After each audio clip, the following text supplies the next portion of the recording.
কি ব্রেড তৈরি করতে গেলে ফুলে না, আর আমারটা এতটাই ফুলেছে দেখুন, এদিক দিয়ে জোড়া লেগে গেছে। আসসালামু আলাইকুম। আজকে আমি আপনাদের সাথে শেয়ার করব বার্গার বান রেসিপি, যেটা দিয়ে আপনারা খুব সহজেই ইজিলি ঘরে বসেই আপনারা বার্গার বানিয়ে নিতে পারবেন, অথবা চাইলে এটা এমনিতেও খেতে পারবেন। আর এটা এতটা টেস্টি কি আর বলবো, না বানালে তো বিশ্বাসই করতে পারবেন না। আর এটা কতটা সফট হয়েছে একটু নিজ চোখেই দেখে নেন।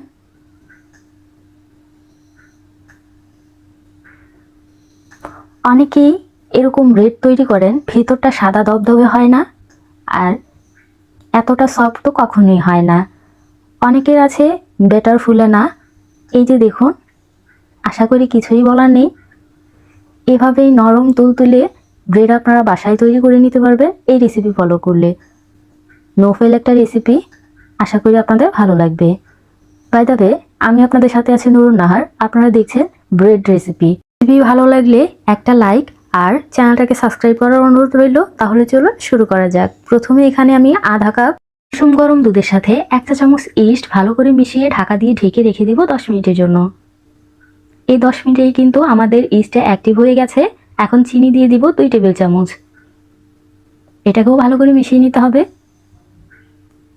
এখন 1/4 কাপ তেল নিয়ে নিলাম, অর্ধেকটা আমি দিয়ে দিয়েছি আর অর্ধেকটা পরবর্তীতে ইউজ করব।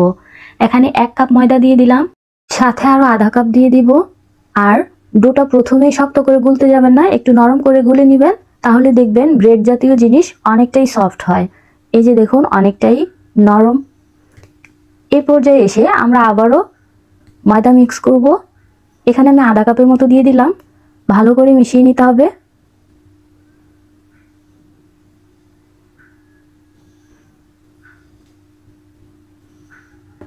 এখন আবারও আধা কাপ দিয়ে দিলাম।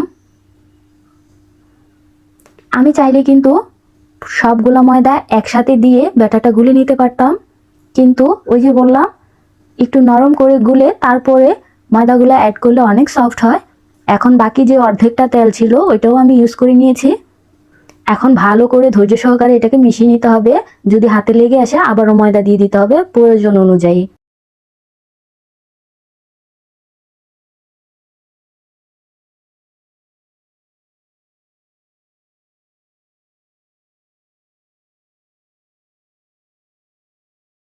এই পর্যায়ে এসে ব্যাটারটাকে একটু উপর থেকে জোরে জোরে বাড়ি দিতে হবে ব্যাটারটাকে। এভাবে করলে কিন্তু দোকানের মতো পারফেক্ট হবে। এভাবে করছি, স্ক্রিনে লক্ষ্য করলেই বুঝতে পারবেন। এখন আমি ইউজ করব ব্রেড ইমপ্রুভার। এটা দিলে একেবারেই পারফেক্ট দোকানের মতো হবে। আর আপনারা যদি এটা দিতে না চান, তাহলে যখন প্রথমেই আমরা চিনি অ্যাড করেছিলাম দুধের সাথে, ওই সময় আপনারা 2 চা চামচ সুজি অ্যাড করে দিবেন, তাহলে কিন্তু একই কাজ করবে। এখন এটাকেও ভালো করে মিশিয়ে নিলাম, সাথে কিন্তু আমি 1.5 টেবিল চামচ ঘি দিয়ে দিয়েছি, নিশ্চয়ই আপনারা লক্ষ্য করেছেন। এখন এটাকে ভালো করে মিশিয়ে নিতে হবে।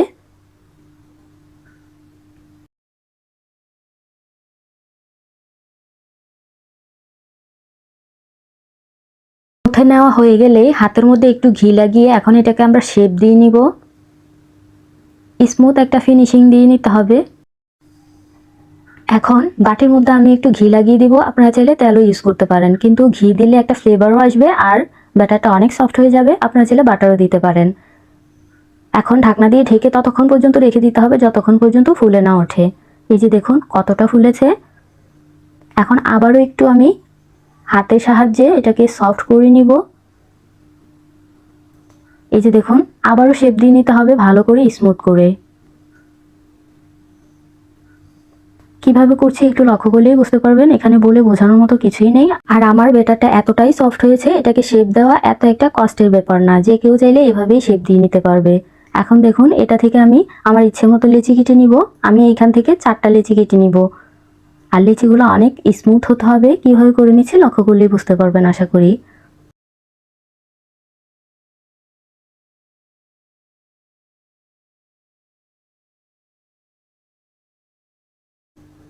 এখন আমার ওভেনের সাথে যেই ট্রেটা ছিল এটার মধ্যে আমি বাটার পেপার লাগিয়ে নিয়েছি, আর একটু ফাঁক রেখে আমি 4টা বসিয়ে দিয়েছি। তারপরও দেখুন অনেকটা ফুলি কিন্তু একসাথে লেগে গেছে। এখন উপর দিয়ে আমি দুধ ব্রাশ করে দিয়েছি। এটা কিন্তু ঠান্ডা দুধ, আগে থেকেই আমি জাল করে নিয়েছি। আপনারা চাইলে এই পর্যায়ে ডিমও ব্রাশ করে দিতে পারেন, ডিম ব্রাশ করলে কিন্তু উপরটা অনেক শক্ত হয়ে যায়, কিন্তু দুধ ব্রাশ করলে অনেকটাই সফট থাকে। এখন উপর দিয়ে কিছুটা তিল দিয়ে দিলাম আমি আমার ইচ্ছে মতো, আপনারা চাইলে স্কিপ করতে পারেন, কিন্তু তিল দিলে দেখতে অনেক সুন্দর লাগে।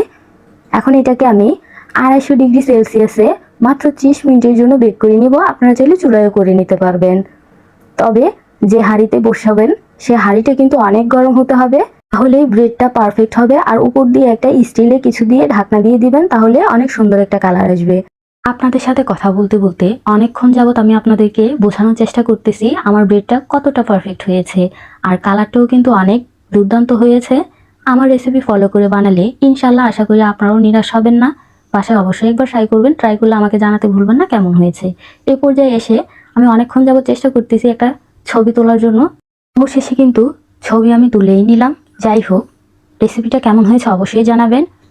আর আপনারা চাইলে কিন্তু এটা দিয়ে বার্গার বানিয়ে নিতে পারবেন। আমি অবশ্যই এটাই করেছি, আমি এগুলা দিয়ে বার্গার বানিয়ে নিয়েছি। আর এটার রেসিপিও আমি আপনাদের সাথে খুব শীঘ্রই শেয়ার করব। যারা নতুন আমার চ্যানেলে তাদেরকে রিকোয়েস্ট করব একটা লাইক আর চ্যানেলটাকে সাবস্ক্রাইব করে আমাকে সাপোর্ট করবেন, কারণ এরকম নিত্য নতুন ভিডিও আমি প্রতিনিয়তই আপলোড দিয়ে থাকি। সবার আগে পেতে হলে অবশ্যই সাবস্ক্রাইব করতে হবে। যারা ফেসবুক পেজ থেকে দেখতেছেন অবশ্যই ফলো দিয়ে আমাকে সাপোর্ট করবেন।